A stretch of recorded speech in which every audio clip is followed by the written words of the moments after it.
Twenty creation channel में आप सभी का स्वागत है। सब्सक्राइब कीजिए, बेल आइकन को टच कीजिए ताकि वीडियो की नोटिफिकेशन आपको मिले। नमस्कार शिक्षक साथियों, आज के वीडियो में हम चर्चा करेंगे इकाई 6 विषय 508 के। जी हाँ, इकाई 6 के जो सारांश देखेंगे, आपको क्या क्या याद करना है और आपकी इकाई 6 में जो है क्या महत्वपूर्ण है वो आप एक वीडियो के माध्यम से आसानी से देख सकते हैं। 10 मिनट में आप तैयारी कर सकते हैं। तो देखिए, इकाई 6 में जो है स्वास्थ्य और अर्थ एवं सार्थकता के बारे में यहाँ पर बताया गया है। मेन फोकस जो है हेल्थ पर ही किया गया है। बच्चों के लिए क्यों जरूरी है, प्राथमिक शिक्षा स्तर पर कैसे प्रभावित करते हैं, इसी से संबंधित सवाल पूछे जाएंगे। और जो है आपके विश्व स्वास्थ्य संगठन द्वारा परिभाषित किया गया है स्वास्थ्य को, तो वो क्या है वो हम जानेंगे। तो देखिए, आपके जो इकाई 6 है वो आपका मूलतः जो है शारीरिक स्वास्थ्य, संवेदनात्मक स्वास्थ्य, मानसिक स्वास्थ्य, सामाजिक स्वास्थ्य, आध्यात्मिक स्वास्थ्य पर आधारित है।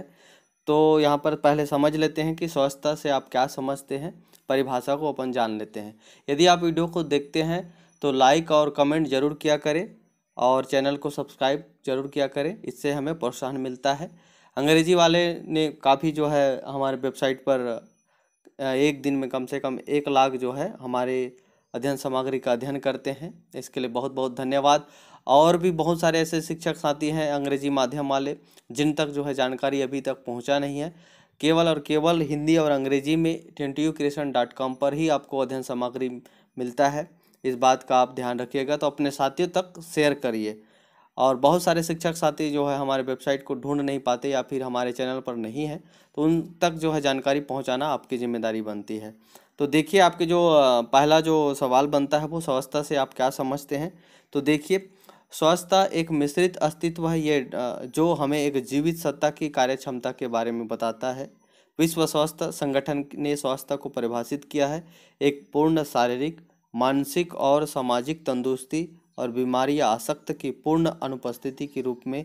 हेल्थ शुद्ध अंग्रेजी के पुराने शब्द होत से उत्पन्न हुआ था, जिसका तात्पर्य है स्वस्थ होने की स्थिति, और जो प्रायः शरीर की स्वस्थता का अनुमान लगाने के लिए प्रयुक्त हुआ था।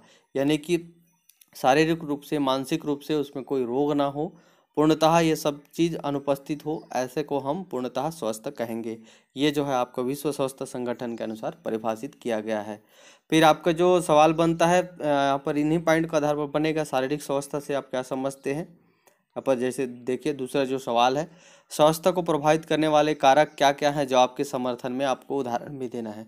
तो देखिए, स्वास्थ्य को जो प्रभावित करते हैं, सबसे पहले तो आपका बेरोजगारी है, गरीबी है, पर्यावरण है, व्यवहारिक है, सामाजिक, सांस्कृतिक, आर्थिक, राजनीतिक, गरीबी, मौसम के प्रति असावधानी या ज्ञान की कमी, सूचना के अभाव के कारण। ये आप जो है अपने से बहुत सारे ऐसे कारण बता सकते हैं जो शरीर को खराब करते हैं। और यहाँ पर देखिए और कुछ कारक दिया है।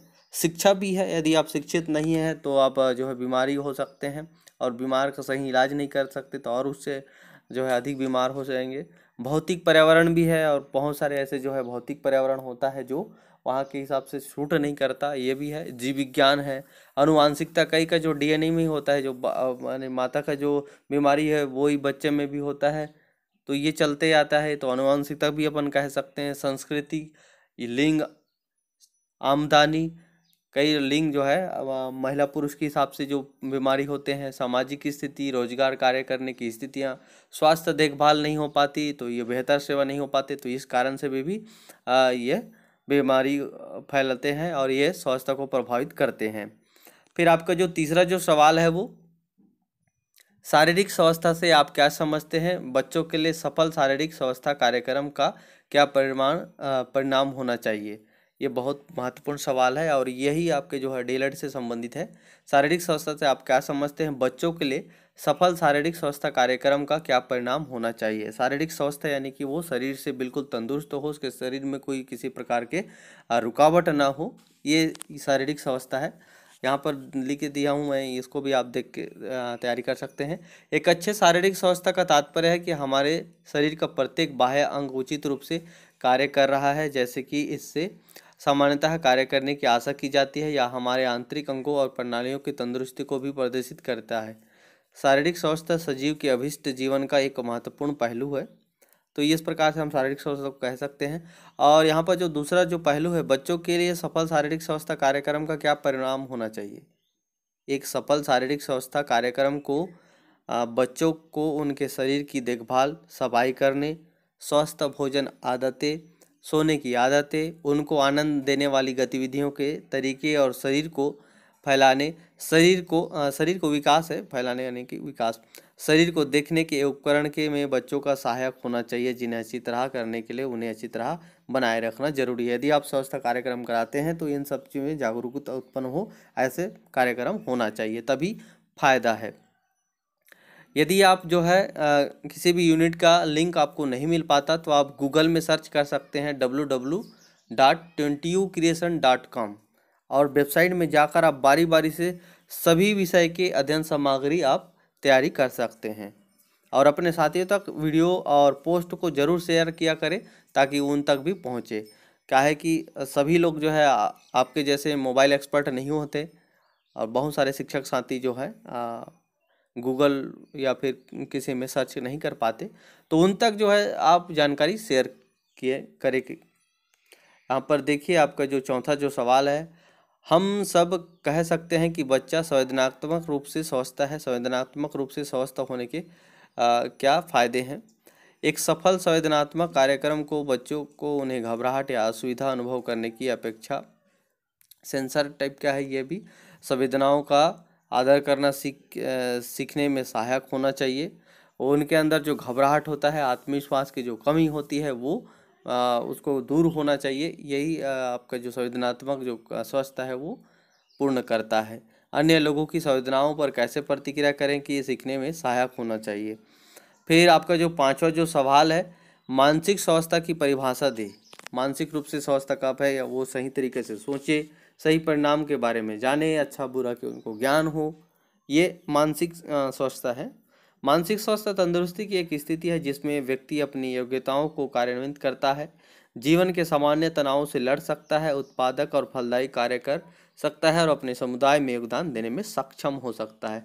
यानी कि जितने भी पहलू बताया गया है वो सभी जो है व्यक्ति के अंदर सही मायने में और सही एकदम फिट तरीके से होना चाहिए। ऐसा नहीं कि आप मानसिक रूप से सही हैं, आपका शरीर जो है अस्वस्थ है तो भी आप जो है कुछ काम को करने में असफल रहेंगे, ये भी है। मानसिक तंदुरुस्ती कुछ निम्नलिखित कारकों पर निर्भर करती है। सृजनात्मक, उनका जो है सृजनात्मक यानी कि जो उनका हाथ पांव का जो विकास होता है, इस पर भी डिपेंड करता है। शिक्षा और अधिगम, लक्ष्य परिवर्तन को अनुकूल बनाने की योग्यता, संसाधनों को प्राप्त करने की योग्यता, मानसिक स्थितियाँ और योग्यता, चुनौती विवेचनात्मक सोच, समस्या समाधान, तो इन पर जो है डिपेंड करती है।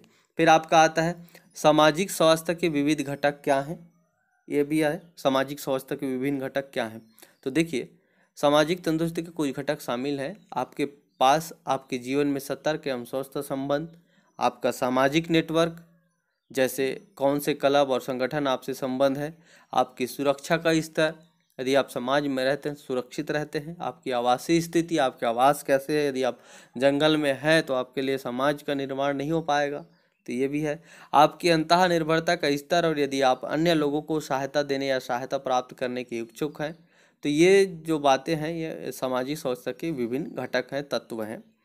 फिर आपका जो सातवां जो सवाल आता है और आज के वीडियो का अंतिम सवाल है, अच्छा एक और सवाल है इसमें, सॉरी, बच्चे पर एक सफल आध्यात्मिक स्वास्थ्य कार्यक्रम के क्या परिणाम होने चाहिए। एक सफल आध्यात्मिक स्वास्थ्य कार्यक्रम को न केवल ईश्वर के साथ साथ बच्चों के संबंध को खोजने में सहायक होना चाहिए, संस्कारिक होना चाहिए, बल्कि उनकी ईश्वरत्व की अपनी समझ तथा महान उद्देश्यों और शारीरिक क्षेत्रों के अतिरिक्त प्राथमिकताओं की समझ भी खोज करता है। इसलिए जो है बच्चे लोग को जो है आप जो है संस्कारिक और आध्यात्मिक ज्ञान भी देना बहुत ज़रूरी है। अभी जो है इसी चीज़ का कमी है, इसी कारण जो है बच्चे बहुत ज़्यादा माता पिता के बात नहीं मानते। यह एक प्रक्रिया है जो कि बिना औपचारिक धर्म के पूर्ण कार्य कर सकता है। इसमें जो है स्कूल तो बाध्य नहीं करता कि आप आध्यात्मिक शिक्षा दें, लेकिन आपको जो है अपने से देना है। फिर आपका जो आता है एक बहुत महत्वपूर्ण जो सवाल है वो खराब स्वास्थ्य कैसे शिक्षा को प्रभावित करता है। ये प्राथमिक स्तर पर ही नहीं, मिडिल पर भी है, हाई स्तर पर भी है, कॉलेज स्तर पर भी है कि खराब स्वास्थ्य जो है शिक्षा को पूर्णतः रूप से प्रभावित करता है। यदि बच्चे ठीक नहीं हैं तो उपस्थिति में कमी, पंजीयन में कमी, आप जो है बच्चे को सही मायने में सिखा नहीं पाएंगे, जो उनको जो सीखना चाहिए, जिस गति से सीखना चाहिए वो नहीं हो पाएगा। तो हम कह सकते हैं कि स्वास्थ्य और शिक्षा का गहरी संबंध है और बहुत कुछ प्रभाव करता है एक स्वास्थ्य जो है बच्चे के स्वास्थ्य। शिक्षा पर स्वास्थ्य का प्रभाव बच्चे के स्वास्थ्य और विद्यालय शिक्षा के बीच संबंध बहुत जटिल है और शैक्षिक कौशलों, मानक मांगा कार्यों और सशक्त मांगों कार्य के लिए उत्पादन कार्य को शामिल करते हुए उनकी संभाव रुचियों का अलग अलग निबंध अभिन्न संबंध जरूरी है। बच्चे के स्वास्थ्य और शिक्षा के बीच संबंधों को विश्वसनीय आकलन बहुत कठिन है किंतु असंभव नहीं है। खराब स्वास्थ्य कई कारणों से अधिगम को कम कर सकता है, जैसे थोड़े वर्षों का नामांकन कम, यानी कि वही दाखिला कम होते हैं, दैनिक उपस्थिति कम होती है, प्रतिदिन विद्यालय में बिताए गए कम सामर्थ्य, अधिगम क्षमता। बचपन में खराब स्वास्थ्य और पोषण का बच्चे की शिक्षा पर वास्तव में कितना लंबा दुष्प्रभाव हो सकता है। तो इस प्रकार से आपकी जो इकाई 6 है वो पूर्णतः हेल्थ पर बेस्ड है। तो आपको जो है कैसे लगा वीडियो, आप कमेंट करके हमें बताइए, और आपको कौन से यूनिट का प्रश्न उत्तर चाहिए वो भी आप कमेंट करके हमें बता सकते हैं, ताकि जल्द से जल्द आपके लिए जो है हम अध्ययन सामग्री तैयार कर सकें। बहुत बहुत धन्यवाद, शुक्रिया।